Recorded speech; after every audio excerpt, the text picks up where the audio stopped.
Assalamualaikum warahmatullahi wabarakatuh. Alhamdulillahil malikil mannan wa nashkurahu ala ni'matil imani wal islam wa sholatu wassalamu ala sayyidina Muhammadin nabiyyi min waladi adnan wa ala alihi wa sahbihi qaidina ila daril kufran. La haula wa la quwata illa billahil aliyil hannan, amma ba'd. Yang terhormat Ibu Cintami Farmawati, MPSI, selaku dosen pengampu mata kuliah Psikologi Perkembangan, serta tak lupa teman-teman kelas B Psikologi Perkembangan.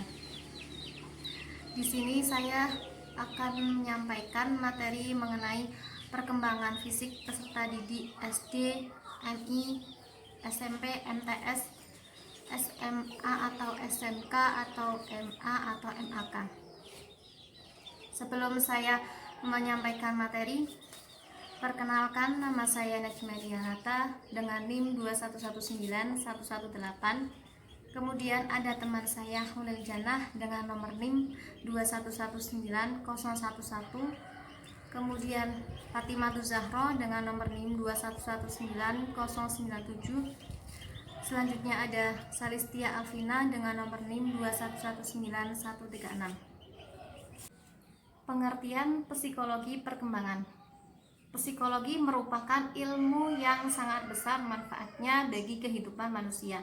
Memang semua ilmu itu ada manfaatnya tersendiri. Betapa tidak, teori dan riset psikologi telah digunakan dan diaplikasikan secara luas dalam kehidupan manusia.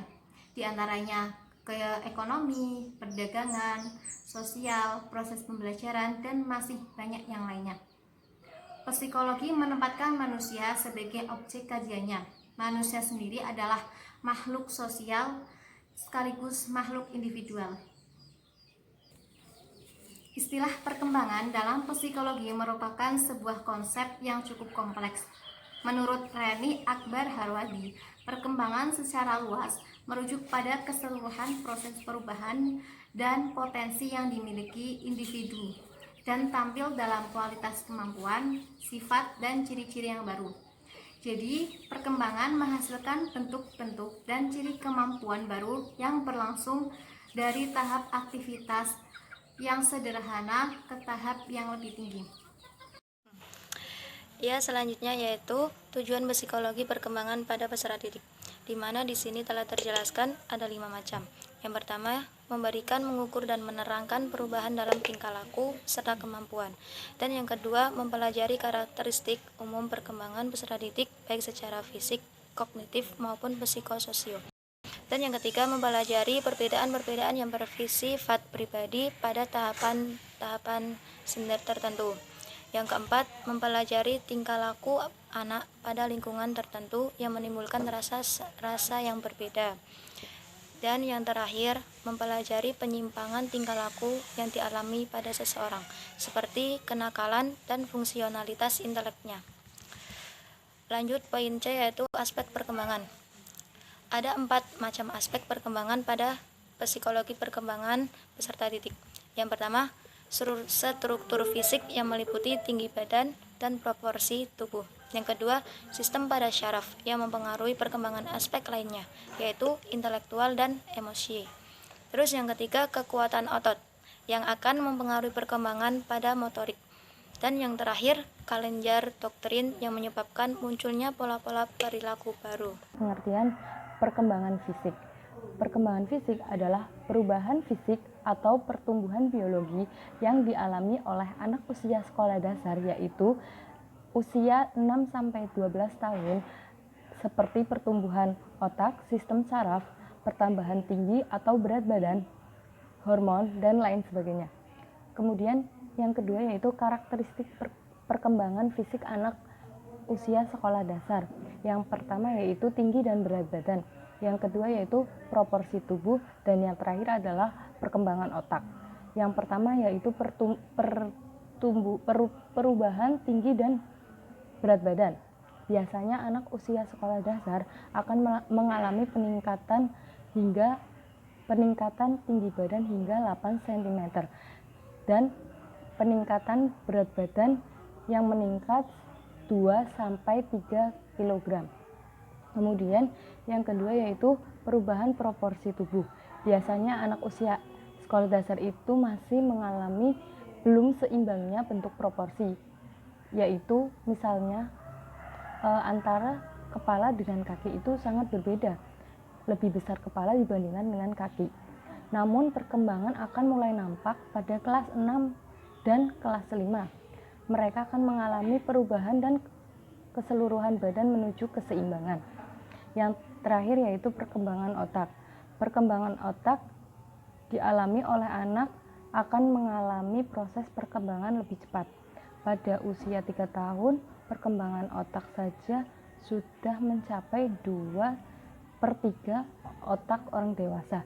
Dan pada usia 5 tahun, otak anak SD sudah mencapai 90% otak orang dewasa.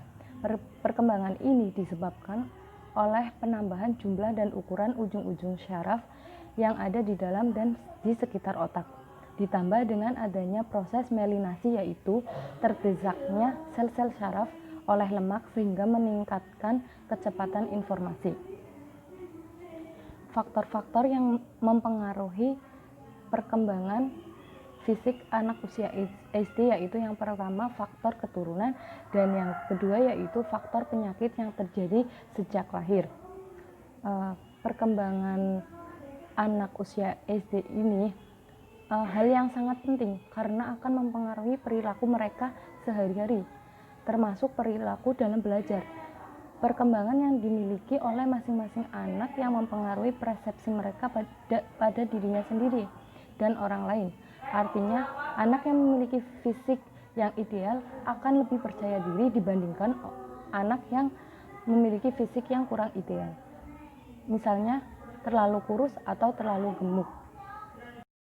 Selanjutnya yaitu di sini saya mau menjelaskan tentang karakteristik perkembangan fisik pada peserta didik SMP dan SMA. Yang pertama yaitu perkembangan fisik pada peserta didik SMP. Pada perkembangan fisik jelas berkembang dengan cepat pada peserta didik SMP dan MTS. Yang pertama yaitu karakteristik secara jasmani. Karakteristik secara jasmani meliputi yang pertama laki-laki ataupun perempuan. Ada pertumbuhan memenjang. Yang kedua membutuhkan pengaturan istirahat yang baik.